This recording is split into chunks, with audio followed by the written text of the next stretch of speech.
नमस्कार, मैं हूं आपके साथ नम्रता।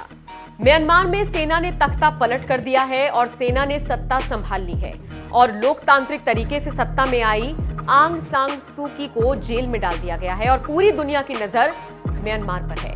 इसी बीच लोकतंत्र की हत्या करने वाले सेना जनरल की चर्चा जोरों पर है। कौन है जनरल जिसने लोकतंत्र की हत्या की? क्या है उसकी कहानी? क्या किया कुख्यात सेना प्रमुख ने? तो आज हम अपनी इस स्टोरी में लोकतंत्र को तार तार करने वाले खतरनाक सेना प्रमुख मिन आंग लाइंग की कहानी आपको बताने जा रहे हैं। म्यांमार में सत्तारूढ़ party national league for democracy के प्रमुख नेताओं की गिरफ्तारी और तख्ता पलट करने के बाद सेना प्रमुख सीनियर जनरल मिन आंग लाइंग पर आकर सभी की नजरें टिक गई हैं। म्यांमार की सेना ने तख्ता पलट करने के कुछ घंटे बाद एक बयान जारी कर कहा है कि जनरल मिन आंग लाइंग की अब विधायिकी, प्रशासन और न्यायपालिका की जिम्मेदारी संभालेंगे। जिस तरह से पाकिस्तान में सेना ही सब कुछ है, ठीक वैसे ही दुनिया के कई और देशों में सेना का ही दबदबा है। सेना को इग्नोर नहीं किया जा सकता है। ठीक वैसे ही म्यांमार की राजनीति में सेना का हमेशा से ही दबदबा रहा है और इसकी कहानी शुरू होती है साल 1962 से।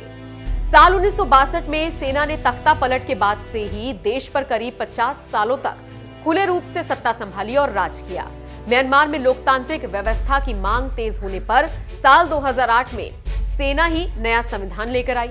इस नए संविधान में लोकतांत्रिक सरकार और विपक्षी दलों के नेता को जगह तो दी गई, लेकिन सेना की ताकत और वर्चस्व को बनाए रखा गया। नए लिखित संविधान के तहत सेना प्रमुख को अपने लोगों की नियुक्ति करने और सैन्य मामलों में अंतिम फैसला करने का अधिकार दिया गया। अगर इसे सरल भाषा में कहें तो सेना प्रमुख को किसी के प्रति जवाबदेह नहीं बनाया गया। म्यांमार की लोकतांत्रिक सरकार किसी कानून को ला सकती है, लेकिन इसे लागू कराने की शक्ति सेना प्रमुख के पास ही है। पुलिस, सीमा सुरक्षा बल और प्रशासनिक विभाग सबका नियंत्रण सेना प्रमुख के पास ही रहेगा। म्यांमार को नजदीक से जानने वालों की माने तो सेना के लिए संसद की 1/4 सीटें आरक्षित हैं और सरकार में रक्षा मंत्री, गृह मंत्री और सीमा मामलों के मंत्री की भी नियुक्ति सेना प्रमुख ही करता है। सेना प्रमुख किसी भी संवैधानिक बदलाव पर वीटो करने का अधिकार रखता है। उसके अलावा सेना प्रमुख किसी भी चुनी हुई सरकार का तख्ता पलट करने की ताकत रखता है। यहां तक कि सेना देश की 2 बड़ी कंपनियों का भी स्वामित्व अपने पास रखती है। इन कंपनियों का शराब, तंबाकू, ईंधन और लकड़ी समेत कई अहम क्षेत्रों पर एकाधिकार है। म्यांमार में सेना को तो आपने समझ लिया होगा, लेकिन अब हम आपको बताते हैं उस शख्स के बारे में जिसने म्यांमार में तख्ता पलट किया है। लोकतांत्रिक सरकार को उखाड़ फेंकने वाले और चुनी हुई सरकार के नेताओं को जेल में डालने वाले जनरल मिन आंग लाइंग की उम्र 64 साल है। लाइंग ने साल 1972-74 तक यंगून यूनिवर्सिटी में कानून की पढ़ाई की। जब लाइंग कानून की पढ़ाई कर रहे थे, उस वक्त म्यांमार में राजनीति में सुधार की लड़ाई जोरों पर थी। जब साथी छात्र प्रदर्शनों में बढ़ चढ़कर हिस्सा ले रहे थे तो मिन आंग lying military university defence services academy में दाखिले की कोशिश कर रहे थे। साल 1974 में तीसरे प्रयास में जाकर लाइंग को एकेडमी में दाखिला मिला।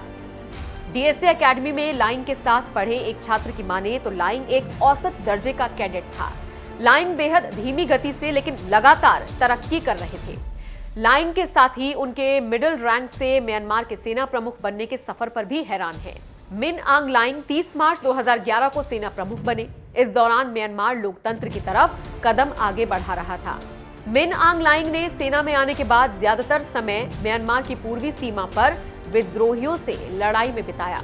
ये इलाका म्यांमार के अल्पसंख्यकों के उत्पीड़न के लिए जाना जाता है। आप जानते होंगे कि इसी इलाके में सेना ने रोहिंग्या मुसलमानों का नरसंहार किया था, जिसको लेकर म्यांमार की काफी आलोचना हुई थी, लेकिन म्यांमार ने हमेशा इस चीज से इनकार किया।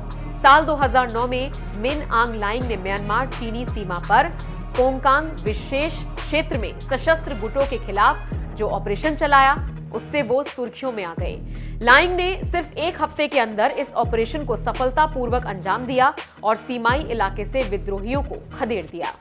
इस ऑपरेशन के बाद करीब 30,000 लोगों ने चीन भागकर अपनी जान बचाई और शरणार्थी बने। इस ऑपरेशन के बाद कोंगकांग का अहम व्यापारिक मार्ग भी खुल गया। यंगून के राजनयिकों का कहना है कि साल 2016 में जब आंग सान सू की का पहला कार्यकाल शुरू हुआ, तब तक आंग लाइंग ने खुद को एक चुप्पी साधे रहने वाले सैनिक से एक राजनेता और एक लोकप्रिय शख्सियत में तब्दील कर लिया। दुनिया भर के नेताओं को शुरू में उम्मीद बंधी थी कि लाइंग म्यांमार की राजनीति में सेना के दखल को पूरी तरह से खत्म करके देश में पूर्ण लोकतंत्र की स्थापना करेंगे, लेकिन ऐसा नहीं हुआ। साल 2015 में आम चुनाव से ठीक पहले बीबीसी को दिए गए एक इंटरव्यू में मिंग आंग लाइंग ने म्यांमार की राजनीति में सेना की सक्रिय भूमिका की वकालत की थी। आंग लाइंग ने फरवरी 2016 में अपने कार्यकाल को 5 साल के लिए बढ़ा लिया था। लाइंग ने फेसबुक और सोशल मीडिया अकाउंट के जरिए धीरे धीरे अपनी लोकप्रियता आगे बढ़ाई। तमाम देशों के प्रतिनिधियों से मिलना हो या फिर बौद्ध मठों का दौरा, लाइंग ने हर चीज का प्रचार किया। लाइंग की फेसबुक प्रोफाइल पर लाखों की संख्या में फॉलोअर्स थे। हालांकि साल 2017 में रोहिंग्या मुस्लिम अल्पसंख्यकों के खिलाफ कार्रवाई की वजह से उनका अकाउंट बैन कर दिया गया और अब सत्ता पर कब्जा, रोहिंग्या का कत्लेआम करने के कारण अमेरिका में जनरल पर प्रतिबंध लगा दिया और अब ये हो गया है। इससे आप अंदाजा लगा सकते हैं कि म्यांमार में सेना की ताकत क्या है और सेना क्या कुछ कर सकती है।